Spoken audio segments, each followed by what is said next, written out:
Hello, and welcome to a lecture on The Road Not Taken by Robert Frost.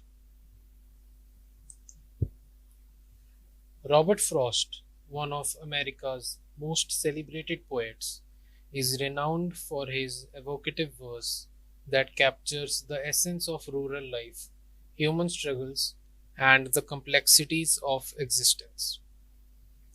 Born on March 26, 1874, in San Francisco, Frost's life was marked by a blend of triumphs, trials, and profound literary achievements. Frost's early life was shaped by tragedy and instability. When he was just 11 years old, his father passed away, leaving the family in financial distress. This loss would reverberate throughout Frost's life, influencing his poetry's themes of isolation, alienation, and the nature of human existence. Despite the challenges he faced, Frost showed early promise in academics and literature. He attended the Dartmouth College but left after just one semester due to illness and financial constraints. Nevertheless, Frost's passion for learning persisted, and he continued his education through self study and voracious reading. In 1894, Frost sold his first poem, My Butterfly, an elegy, to The Independent, a significant milestone that marked the beginning of his literary career. However, financial success eluded him, prompting him to pursue various occupations, including teaching, farming, and journalism. These experiences provided fodder for his poetry, offering insights into the human condition and the natural world. His breakthrough came with the publication of his first collection, A Boy's Will, in 1913, followed by North of Boston in 1914. These works introduced Frost's distinctive voice, characterized by his philosophical undertones. His poetry often explored themes of rural life, nature, and the complexities of human relationships, resonating deeply with the readers across generations. One of Frost's most famous poems, The Road Not Taken, epitomizes his thematic concerns and poetic style.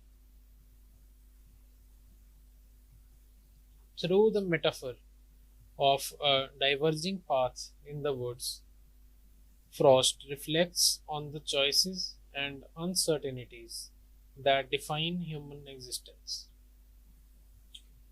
The poem's closing lines, two roads diverged in a wood, and I took the one less traveled by, and that has made all the difference, have become iconic, encapsulating the essence of his philosophy of individualism and self reliance. His poetic legacy extends beyond his thematic preoccupations to his innovative use of form and language. He experimented with the traditional verse forms such as blank verse, sonnets, and villanelles, infusing them with modern sensibilities and colloquial language. Frost's mastery of meter and rhyme, combined with his keen observational skills, imbued his poetry with a timeless quality that continues to captivate readers. Throughout his career, Frost received numerous accolades and honors, including four Pulitzer Prizes for poetry. His contributions to American literature were recognized with the Congressional Gold Medal in 1960, cementing his status as one of the nation's preeminent poets. Despite his literary success, his personal life was marked by adversity and tragedy. He experienced the loss of loved ones, including his wife Eleanor and several of his children. These experiences deepened Frost's understanding of grief and mortality, infusing his later poetry with a sense of melancholy and resignation. His final years were spent in Vermont, where he found solace in the rural landscape that had inspired much of his poetry. He continued to write prolifically until his death on January 29, 1963, leaving behind a rich legacy that endures to this day. His influence on American poetry is immeasurable, shaping the work of countless poets and writers who followed in his footsteps. His ability to distill complex emotions and universal truths into deceptively simple language continues to resonate with readers of all ages. His legacy serves as a testament to the power of poetry to illuminate the human experience and transcend the boundaries of space and time. Now we will talk about the poem The Road Not Taken. The Road Not Taken, one of Robert Frost's most famous poems, transcends its simple narrative to become a profound reflection on choice, individualism, and the human condition. Written in 1915 and published in 1916 as part of Frost's collection Mountain Interval, the poem has since become emblematic of American literature and is often cited in popular culture, inspiring countless interpretations and analysis. This poem explores themes of choice, regret, and the quest for individual identity in a changing world. The speaker of the poem, faced with a literal fork in the road, contemplates the diverging paths before him, each representing a different life trajectory.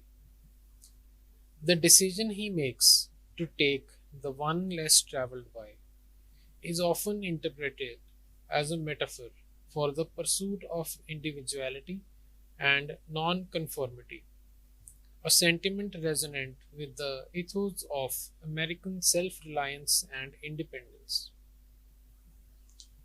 However, his portrayal of choice is not simplistic or idealized.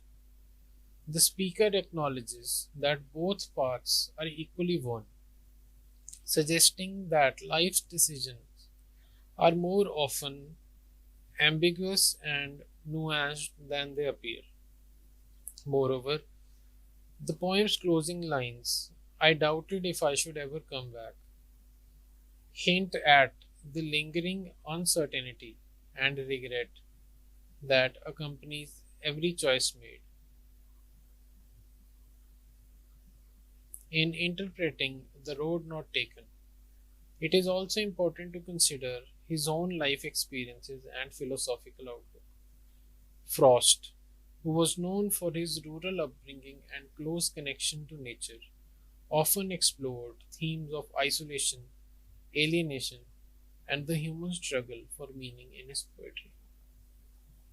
His personal struggles and setbacks, including the loss of loved ones and financial hardship, imbued his work with a sense of authenticity and emotional depth. This poem can also be seen as a response to the prevailing literary trends of the time. While modernist writers such as T.S. Eliot and Ezra Pound experimented with fragmented forms and obscure symbolism, Frost embraced a more traditional and accessible style, rooted in the rhythms of the everyday speech and the natural world. His poetry, including The Road Not Taken, reflects a deep reverence for a belief in the enduring power of human experience to transcend the confines of history and culture. This poem continues to captivate readers and provoke reflection on the complexities of the human journey. Now we will discuss the poem, The Road Not Taken. Two roads diverged in a yellow wood, and sorry I could not travel both. And be one traveller, long I stood, and looked down one as far as I could, to where it bent in the undergrowth. In this poem, the speaker faces a dilemma akin to many fairy tales. Standing at the crossroads in a yellow wood, he must choose a path to follow. Robert Frost skillfully employs the imagery of yellow leaves to symbolize the entire forest, suggesting the poem's central theme, the transformative nature and power of a single decision. The mention of yellow leaves hints at, at an autumn setting, possibly amidst a forest dominated by alder or birch trees, both known as pioneer species that thrive after disturbances like logging or forest fires. Frost, with his deep familiarity with New England landscapes, likely understood these woods as regenerating, much like the speaker's choice will replace one path with another. The yellow leaves also convey a sense of impermanence as one season transitions into the next. The speaker briefly entertains the idea of avoiding choice, yearning to travel both, and being one traveler. Although a meticulous editor might highlight the repetition of travel and traveler, it accentuates the fantasy of unity, journeying down two paths simultaneously without dividing or altering yourself. The syntax of the first stanza echoes this longing for simultaneity, with 3 out of 5 lines beginning with the word and, then took the other as just as fair, and having perhaps the better claim, because it was grassy and wanted wear, though as for that the passing there had won them really about the same. So, following a thorough gaze down one road, the speaker ultimately selects the other path. Later on, the speaker characterizes the road he selects as less traveled, initially perceiving it as somewhat grassier and less frequented. Yet, as soon as he asserts this, he contradicts himself, negating the distinction. Though, as for that, the passing there had won them really about the same.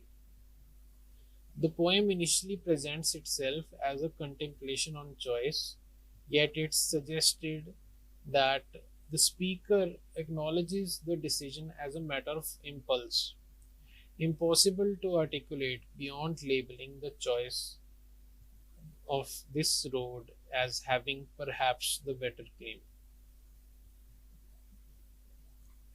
And both that morning equally lay in leaves no step had trodden black. Oh, I kept the first for another day. Yet knowing how way leads on to way, I doubted if I should ever come back. He then emphasizes once more the similarity between the two paths, noting that they are equally untrodden and covered in freshly fallen leaves. The poem then delves into how the poet retrospectively transforms an irrational impulse into a deliberate decision, suggesting a narrative of conscious design. However, this design emerges from constructed narratives rather than dramatic actions. Following his choice, the speaker declares, "Oh, I kept the first for another day." This marks a departure from the previous matter of fact tone, as the language becomes more dramatic and antiquated, signaling a shift from depiction to contemplation. The poem's syntax, which has been one continuous sentence so far, reflects the speaker's meandering thought process, doubling back and delaying decisiveness. The sudden convergence of sentence and line structure emphasizes the clean division created by choice. As the tone becomes more dramatic, it also takes on a playful and whimsical quality. The declaration of keeping the first road for another day sounds like a line from a parlor drama, adding a comic element to the situation, which is particularly significant. Regardless of the chosen path, the speaker will likely enjoy a stroll through the autumn scenery. The poem's tone further evolves into an eerie, elusive quality as the speaker confidently states, "I saved the first for another day," only to immediately backtrack and revise his statement. Already the speaker doubts he'll ever return. "I shall be telling this with a sigh, somewhere ages and ages hence. Two roads diverged in a wood, and I took the one less travelled by, and that has made all the difference." While this last stanza has often been interpreted as a rallying cry to forge new paths and embrace individualism, it is important to note that the poem's earlier assertion of the roads being really about the same is stripped away in this final stanza, despite being celebrated as an embodiment of a call for nonconformity, particularly exemplified in the film Dead Poets Society, where the teacher Mr. Keating passionately quotes Frost's lines. The poem's conclusion offers a more nuanced perspective.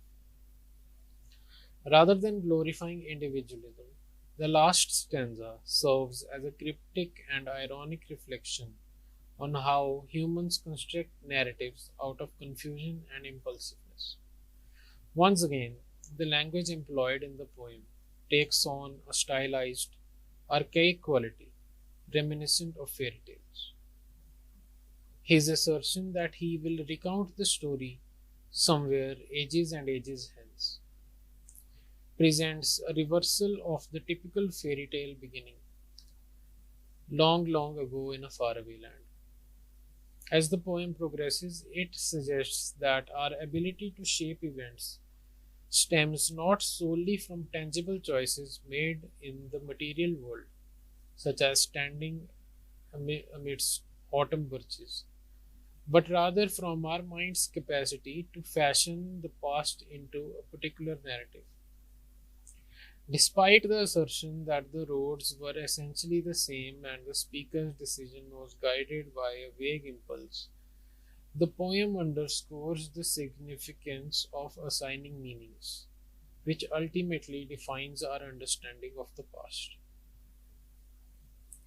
The fairy tale like language heightens the poem's gradual transition into a kind of conjuring trick. Frost himself cautioned listeners and readers about its trickiness, emphasizing its elusive nature. Part of this trickery lies in the poem's ability to enact what it previously deemed impossible: the simultaneous traversal of two roads. In its conclusion, the poem refuses to convey a definitive emotional stance. Instead, it whimsically sidesteps categorization while acknowledging the divisions brought about by choices. Its triumph lies in its ability to navigate two emotional trajectories while maintaining a cohesive statement. Ultimately, the speaker's satisfaction with his choice remains ambiguous. A sigh can signify either contentment or regret. Though the speaker claims his decision has made all the difference, the word difference itself does not convey whether this choice improved or worsened his life. It leaves open the possibility that he may envision an alternate version of life filled with imagined pleasures the other road might have offered. The title of this poem, The Road Not Taken, looms over it like a ghost, suggesting absence. It speaks to what the poem omits, the choice the speaker did not make, which continues to haunt him. However, Frost refuses to allow the title to be confined to a single interpretation. The road not taken also evokes the idea of a less traveled path, the one most people did not take. The poem transitions from a fantasy of avoiding choice to a declaration of division. The reader is left uncertain whether the difference evoked in the last line is glorious, disappointing, or neither. What remains clear is that the act of choosing creates division and undermines the dream of simultaneity. The repetition of I heightens the rhetorical drum, reflection of the idea of division as the self is split. Yet it also recalls the notion of traveling two roads as one traveler, with one eye on each side of the line break. As earlier, when the speaker imagined traversing both paths simultaneously. The poem cleverly undermines the idea that division is inevitable. The language of the last stanza conveys two simultaneous emotional states. It suggests that through language and artifice, we can deceive ourselves out of adhering to the notion that all decisions create differences. We can be one linguistic traveler journeying two roads at once, experiencing two meanings. The interpretation of this poem has undoubtedly confounded numerous readers. However, its aim is not merely to bewilder for amusement. Instead, it strives to propel readers into the infinite, transcending superficial distinctions and guiding them towards a vision of boundless simultaneity. Thank you.